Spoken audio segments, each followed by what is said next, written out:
everybody, welcome to today's story time. We're on the fifth book in the Universal series, A Ring of Rejoicement, and we're on chapter 5, Finding the Truth in Our Fears. Billy and Bill stepped into an empty kitchen, but they soon smelt the succulent fresh chili. Bill's stomach rumbled. "Oh, food," he said, breathing in deeply. "Coffee?" Billy asked as he waved a mug in the air. Bill nodded. He glanced around, looking for signs of Helen or Allie. He noticed the office light was on and made his way across. He peered through the door and gently tapped on the frame with his fingers. Allie swung around and greeted him with a broad smile. "How's the list going?" Bill asked. "Shrinking quickly," Allie said with obvious relief. "Many hands make light work," Bill acknowledged. "May I?" he asked politely, motioning to come in. "Of course," said Allie. Bill stepped in and perched on the edge of the desk. "What's next on our list for us to do?" he asked as he glanced down at the page. "Food," Allie exclaimed, just as her stomach gave an obvious rumble. "I think that's one of my favourite jobs on the list," laughed Bill. They stepped out of the office and Allie went to ring the bell on the front porch to herald everyone back to the house. She then placed Helen's chili in the centre of the kitchen table with some bread and a big pan of rice. Bill dived in straight away and his mouth began to water at the tempting smell. As the truck pulled up outside, Bill saw Helen and he quickly scampered into the living room with his plate. Alice watched it and sniggered. Bill put his fingers to his lips. "Shh, don't tell Helen," he said playfully. "What smells so good?" Molly asked as she walked into the kitchen. "Helen's finest cooking," Alice stated as she handed Molly a plate. Just then Ben arrived. "You know what?" he said with a smile on his face. "We might just be ready on time. I can't believe how much we've got done already," he said as he leant against the side of the worktop next to Allie. Allie absent-mindedly rested her head on Ben's shoulder as she gazed out of the window at the blossom tree. "Which reminds me," she said, "we have sold all the knives that you have made." Ben looked at Allie in shock. "Really?" he asked. She nodded proudly. "So I would suggest that you get back in that workshop as soon as possible. The orders are growing each day." Ben ran his fingers through his hair in disbelief.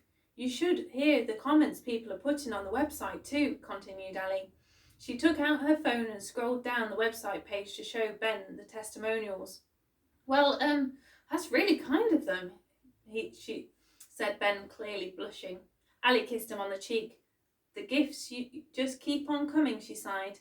"I think we are being very well rewarded for all that we have been through." Ben looked around at the gathering of people and the transformation to the house and the smiles. "I think we are being blessed in ways we could never have even imagined." Later they were all sitting around the big table on the back porch looking out over the vast land. Bill leant back in his chair and his stomach protruded with satisfaction. "Well, I think we could get a few more jobs done, but then it will be an early night for me," he said as he stretched his arms above his head. Helen got up and started to collect the plates. "I'll get the camper set up," she confirmed as she carried some of the plates through. Sally did the same. "I'll go and get ours ready too," she said, looking at John, who nodded in agreement. "Right then, Bill, what's next?" Billy asked as he patted him on the arm. Billy turned to Ben. "Well, we will have the manpower. We might as well sort out all those new water drinkers to clear out some of the clutter next to the barn." Ben nodded at Billy in agreement. "I'll give a hand too," offered John. "And you three best come as well," he added, looking at Molly, Aidan and Hugh. Allie collected the remaining plates and carried them into the kitchen.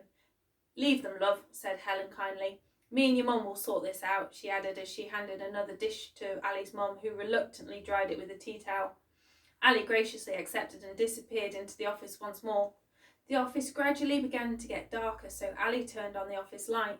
She listened to a herd of footsteps crossing the living room floor as everybody began to settle in for the night. There was a knock on the door. "We'll see you in the morning," Sally said as she popped her head around. Allie swivelled around in her chair and looked at Sally. "Thank you so much for all your help today," she said warmly. "I can't believe how much has been done," she added gratefully. "The best is yet to come," Sally smiled proudly. "It's about time you had a day to celebrate." Allie glanced down at her feet. It had been a long year of trials with very few triumphs. It would be nice to balance the scales a bit. "I have you all here," she said. "Now that is definitely worth celebrating." Allie watched as Sally, John, Aidan, Helen and Billy all walked out of the door. "Right, you two, shower and bed," Ben said to Hugh and Molly. who were standing in the living room, clearly exhausted. They dragged their tired bodies to the stairs. They didn't need much encouragement this evening. I think I'll be doing the same, said Ali's mum. Night all, she added as she followed Molly and Hugh. Ben raised his eyebrows at Ali. I'll just go and do final checks and meet you upstairs, he said as he slipped his coat on and disappeared outside. Ali closed the lid down on her laptop. That'll do for today, she said to herself as a sense of calm washed over her. She got up, made herself a cup of tea and staggered up the stairs. She looked in on Hugh, who was already nestled in his bed. Night-night, monkey, she whispered. Night, Mum, he replied wearily. Ali heard the front door open and close and the sound of Ben's boots dropping to the floor. She then made her way to Molly's room. Night-night, Miss Molly. Night-night, Ali, Molly yawned, fighting to keep her eyes open.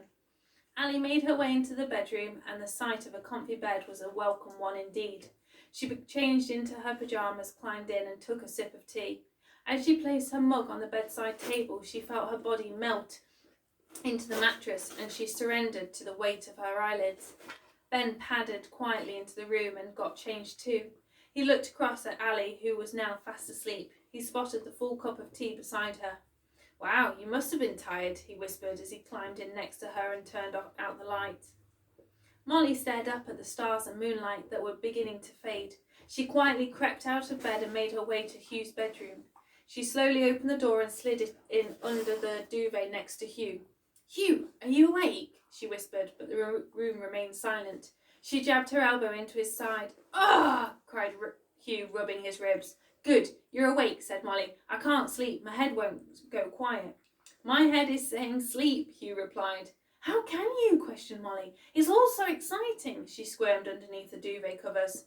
Hugh gave in. He knew it was pointless trying to get any more sleep for the moment. Okay, I'm awake. What do you want to talk about? He asked, rolling over towards her. Molly let out a big yawn. Oh, nothing, she muttered, and promptly dropped off to sleep. Hugh rolled his eyes in the darkness as he settled back down again. Ali's eyelids fluttered against the morning sunlight, and she took in a deep breath, her lungs filled with the smell of food. What's that smell? She asked, rolling over, but Ben wasn't there. She looked back at the clock on her bedside table and spotted a note with her name on it, and a gift box with a green ribbon tied around it. To Miss Ali, you're the greatest gift I have ever received from life. Your love fills me with joy each morning, like a beautiful sunrise. The way you hold this family together is admirable. You are so unique yet perfect.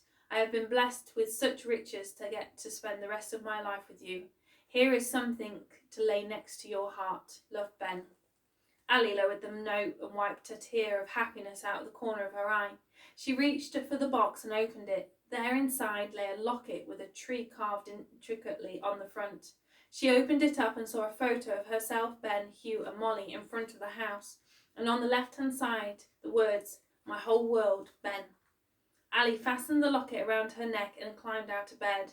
She got dressed and quickly as she could ran downstairs. She found Ben at the cooker and a plate full of bacon and sausages, slices of bread and fresh pots of tea and coffee in the middle of the table. Ali flung her arms around Ben. Thank you, she whispered. Molly and Hugh had followed the thundering sound of Ali's footsteps. Hey, you two, complained Hugh. No kissing in the morning. I haven't eaten yet, he added as he pretended to be sick. Stop being silly, Hugh. It's wonderful, Molly said dreamily as she shepherded Hugh towards a chair. Something smells good, shouted Bill as he stepped through the front door. Ali slowly peeled herself off Ben, wishing they could have had a little bit more time alone together. Ben gave her a wink of agreement. Just a little something to set us up for the day, Ben said as he placed a plate of eggs on the table too. Can me, Molly and Aidan go off exploring today? Hugh asked with a mouthful of breakfast sandwich. Not today, monkey, answered Ali. We need every pair of available hands to get ready for tomorrow, she explained, sipping her tea. But what on earth is there left to do? Hugh asked in protest. Ali pulled out an A4 sheet of paper and Hugh's mouth dropped open. More jobs, he mouthed. Ali nodded silently. But first things first, Ali said. You can come with me to pick up Jane. She will be so excited to see you. Can I come too? Molly asked, swinging her legs under the table. Of course, replied Ali. And Aidan as well if he fancies a trip out. We can stop and pick up ice cream on the way back, Ali said with a smile. Well, If I must, sighed Hugh cheekily, because it would be rude not to eat ice cream. See Jane, he added, laughing at his own joke. Morning all, said John as he, Sally and Aidan joined the kitchen table. John picked up the A4 sheet of paper. Are these our orders for today? He said with a wink. Hey, Sally said, nudging him in the side. It's Ali's day. She can have anything she wants, she added, sitting down next to Ali. Ali's mum appeared, causing everyone to go silent. I'll be waiting in the truck, she said directly at Helen before turning on her heels and marching out. Helen nodded with a smile. I'll be with you in a minute, she said, getting up from her seat. Ali looked apologetically at Helen. Oh, don't worry, Helen said reassuringly. I'm enjoying the time with your mum. She's a really nice lady. Ali looked confused. You must not be talking about Grandma, Hugh piped up. Helen looked at Hugh. Young man, you'll soon learn that her biting words aren't because she wants to hurt you. It's because she loves you and is afraid. Your grandma has her reasons for her actions and words. Hugh remained silent and Ali continued to look confused. Helen placed her hand on Ali's shoulder and gave it a squeeze before heading out the front door. Billy was the next to arrive and he promptly sat down at the table to make himself a breakfast sandwich. He picked up the A4 sheet and scanned the list. Chad and Tom should be here by lunchtime, Ben said, handing Billy a coffee. We'd best get a move on, said Ali, taking a last sip of tea and getting up from the table. Aidan, do you want to come and get ice cream? Hugh asked excitedly. Molly rolled her eyes. You mean pick up Jane? She corrected. Aidan looked across at Sally for approval and she nodded her agreement. Yes, said Aidan as he jumped to his feet. We'll see you soon, Ali said, giving Ben a quick kiss before they all whooshed out the door. Ah, peace, Billy said, pouring himself another cup of coffee as he felt the atmosphere begin to calm. Ben joined him at the table. I'll just need to go into my workshop for a few hours this morning. Then we can finish this list off, Ben said, motioning towards the sheet of paper. Sounds good to me, John acknowledged. Ben left the house and he glanced at the blossom tree as he passed. A smile of joy curled his mouth. He headed towards his workshop, opened the door and flipped the light switch on. There on the centre of his workbench was a brown box. He placed his coffee down next to it and he lifted the lid. He found a tooled leather belt with images of the countryside, trees, mountains, a flowing river and an eagle flying in the sky engraved into the leather. The belt had a silver buckle with a stag and deer's head on in the centre. He rolled the belt over and engraved on the back of the buckle were the words, with eternal love, Ali. Ben took in a deep breath and beamed a smile which lit up the whole workshop. He slipped off his old belt, lay it in the box and put on his new one. The gifts just keep on coming, he said as he swayed his hips. The sunlight glinted off his new buckle. He sat down, pulled a knife handle towards him and began to engrave. Ali zoomed down the road. She tapped her fingers on the steering wheel in time to the music as her excitement began to grow. She couldn't wait to show Jane her new life. Molly looked over at her from the passenger seat and caught sight of the locket which lay around Ali's neck. She lifted hers out from under her jumper so that it lay in the same way. Ali ducked in and out of the traffic and finally saw the arrival sign for the airport in the distance. Are you excited? Asked Molly through gritted teeth as she grabbed the door handle against the swerving yet again. Very, said Ali, her eyes wide and fixed to the road. The car began to slow as Ali took the slip road into the arrivals area. There, by the curb, under the sign, stood a familiar figure. Hugh reached forwards between the two front seats and started pressing the car horn. Honk, honk! He waved vigorously with the other hand. Ali pulled the truck alongside where Jane was standing and they all climbed out. Oh my goodness, cried Jane. You are so tall now, she said, squeezing Hugh and Molly at the same time. And you are radiant, she added, pulling Ali into a warm bear hug. Oh, I've missed you, Ali replied as she melted into the hug. This is our friend, Aidan, interrupted Molly politely. Jane gave him a squeeze too, and everyone jumped back into the truck. So, what have you all got to tell me? Asked Jane. Well, we'll discuss you-know-what-who later, she added, raising her eyebrows up at Ali. You should see the house, Molly said dreamily. It's so beautiful, and everyone is there too, Hugh added with a big smile. Which reminds me, said Ali, we just need to make one stop first to pick up flowers. Oh, but, Hugh said, looking disheartened. Ali glanced at him in the rearview mirror, a knowing look on her face. Hugh sank back silently into his seat. It's all coming together, explained Ali. And miraculously, I think we may just be ready for tomorrow. She was even surprised at her own words. Well, this isn't what I was expecting, replied Jane with open admiration. I thought you'd all be pulling your hair out, stressed and shouting. That's not how our family does things, said Molly, looking out of the window. We make any dream come true. Ali soon pulled in front of a shop surrounded by flowers.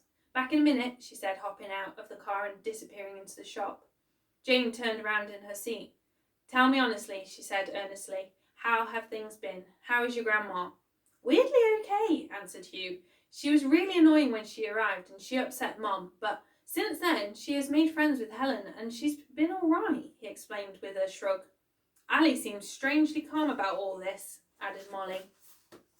Well, let me know if I can help you three in any way, offered Jane kindly. I can't wait to see the house.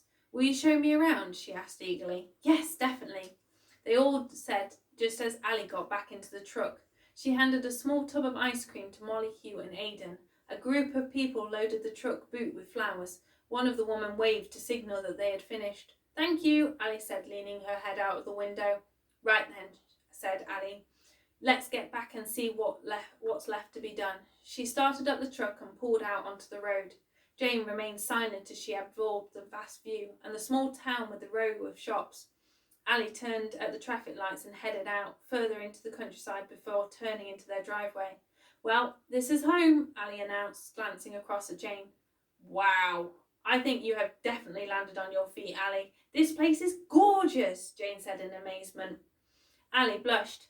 Hey, Tom and Chad are here, Hugh said, pointing at the extra trailer. Ali pulled in front of the house and Molly, Hugh and Aidan leapt out to find the new arrivals.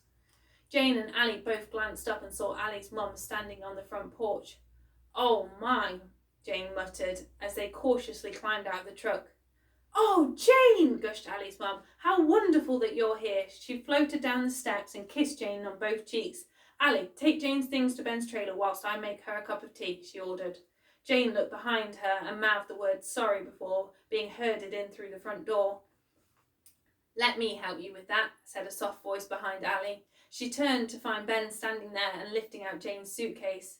And so it begins, sighed Ali with a heavy heart. Ali, this is your home, which means you get to say what happens, Ben said encouragingly. Ali automatically touched her new locket. Hey, handsome, nice belt, she said proudly, feeling a little brighter. Our wonderful woman gave it to me, replied Ben, wiggling his bum as he walked. Ali marched into the house, interrupting her mum's grand talk as she showed Jane around. Helen smiled warmly at Jane as she unpacked the shopping bags. And this is the living room, Ali's mum said, a little more loudly to regain Jane's attention. How about that cup of tea, Jane suggested, trying to regain a margin of control over the situation. Ali stood at the front door. This was meant to be my moment, my time to show Jane, and she took it away from me, she said to herself. She blinked slowly to push back the tears and the lump that was forming in her throat. Helen took a break from the unpacking, walked across to Ali and ushered her into the office. She slowly closed the door behind her. Is everything okay? She asked gently.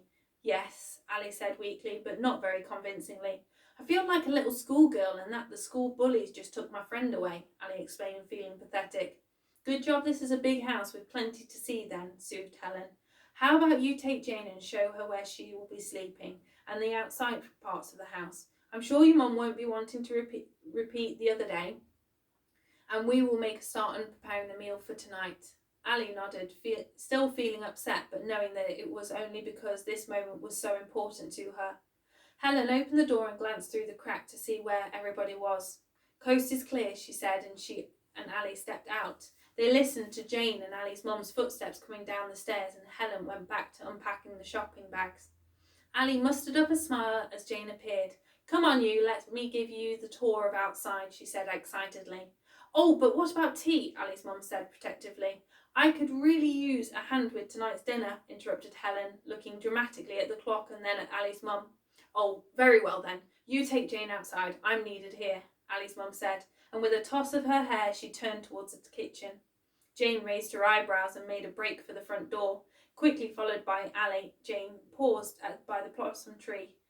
You always said that you'd have a blossom tree, that your blossom tree would stand tall to mark the place you would call home. Ali blushed. I'd forgotten about that, she giggled as she hooked her arm through Jane's. Let me show you the barn. They began to make their way round to the line of trees, but were greeted by a group of people. Is everything all right? Asked Ali. The people all turned their heads in unison and looked at Ali. Hugh leapt forward. Yes, of course, Mum. Why wouldn't it be? Hugh asked, putting his best puppy look.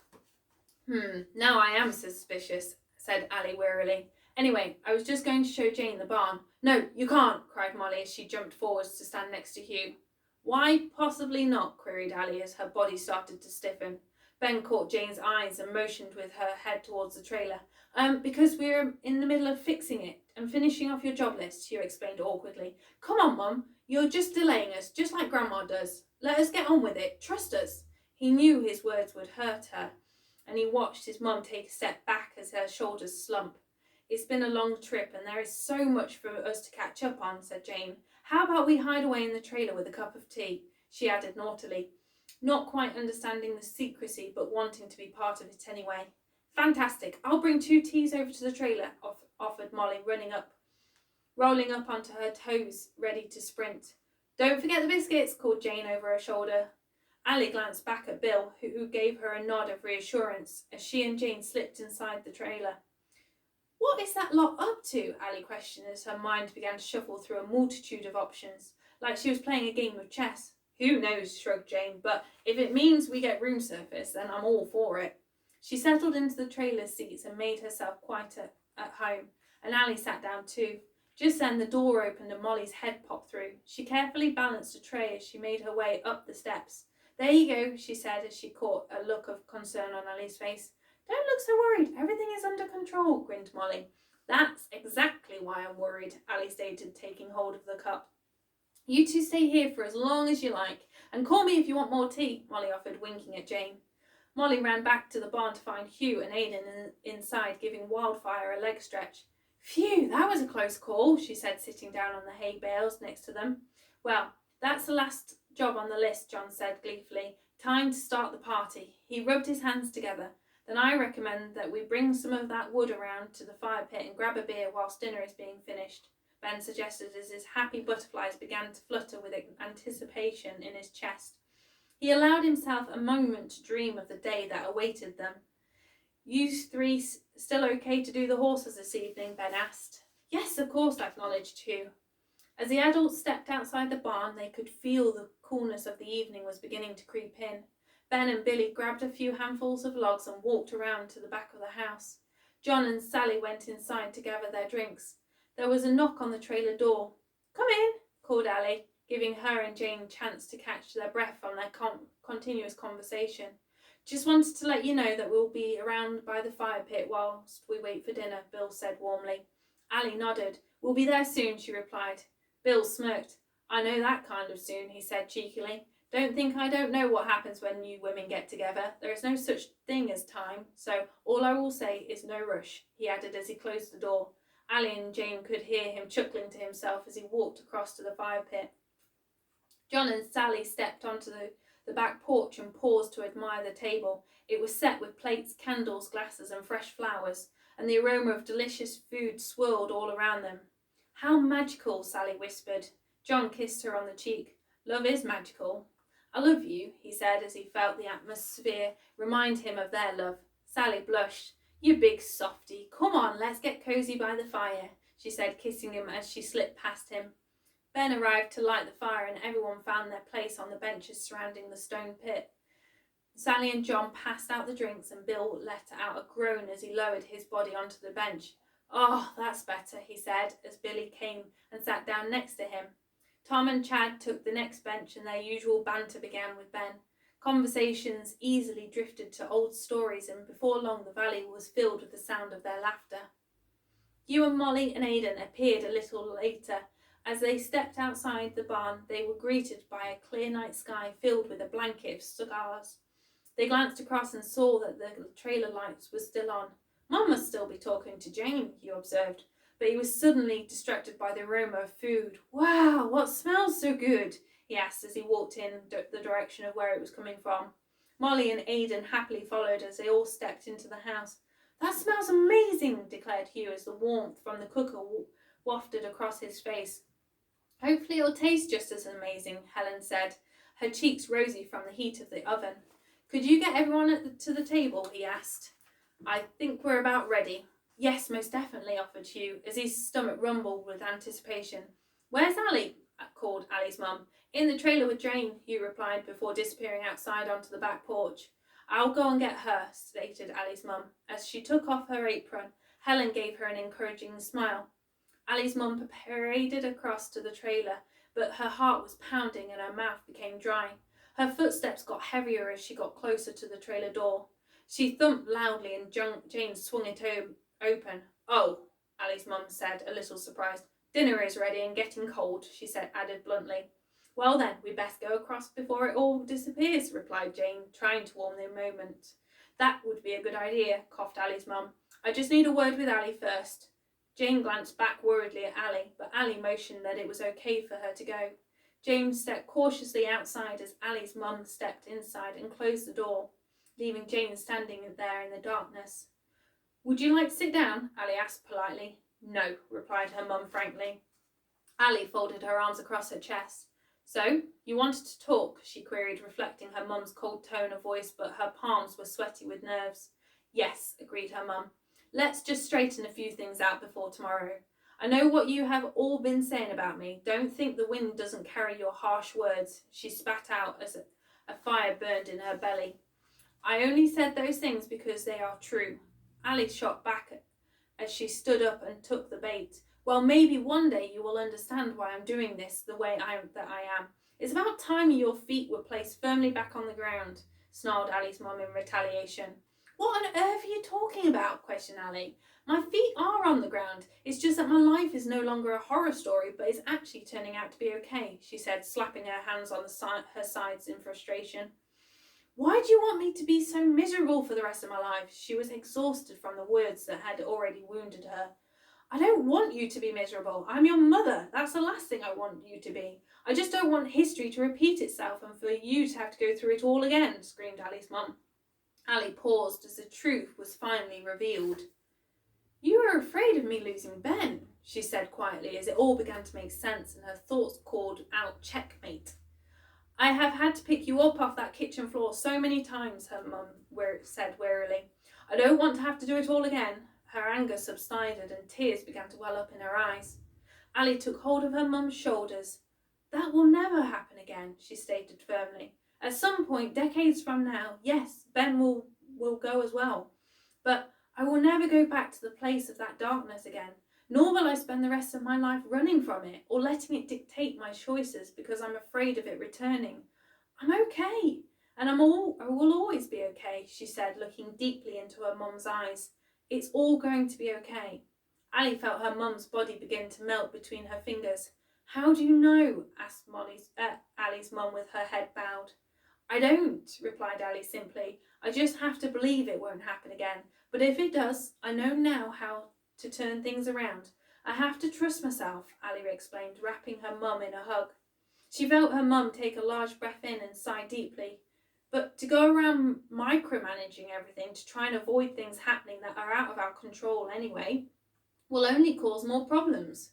And it means that we will miss out on receiving the gifts that life wants to give us. Ali took in a breath. I don't need a sergeant major to boss me around and tell me how to avoid tripping over my own mistakes. I need a mum who will brush off my grazes and wrap me in a hug and let me know that everything is okay. A mum who will get me back on my feet and give me an encouraging nudge to try again. Ali's mum stepped back and wiped her tear-stained cheeks. Okay, she stiffened. I will try. She felt such a relief wash over her as the burden she had been carrying fell to the ground. That's all I ask, Ali said empathetically. Come on, we best get to the dinner table before Bill eats a lot, Ali laughed, lightening the mood.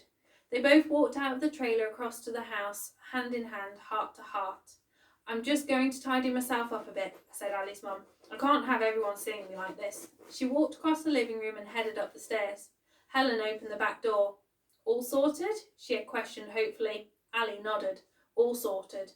She stepped outside to the table surrounded by all those she loved and held most dearly. All those she had been a stepping stone along her journey to this point. As she took a seat next to Ben, he handed her a glass of champagne. Here's to life's greatest gifts, John announced. Ali's mum slipped outside and took a seat next to Helen. She took hold of her glass too. Cheers, chorused everybody as the clinking glasses echoed around the table. Let's eat, cried Hugh, delving into the stew pot. Yes, he screamed with excitement. I thought there could be no better meal than the one we had before you met Ben, Helen said, pleased with herself. Thank you, Ali whispered, as her hands touched her heart and her eyes glistened with gratitude. The smell transported her back to that very moment. I'll see you tomorrow for the big day.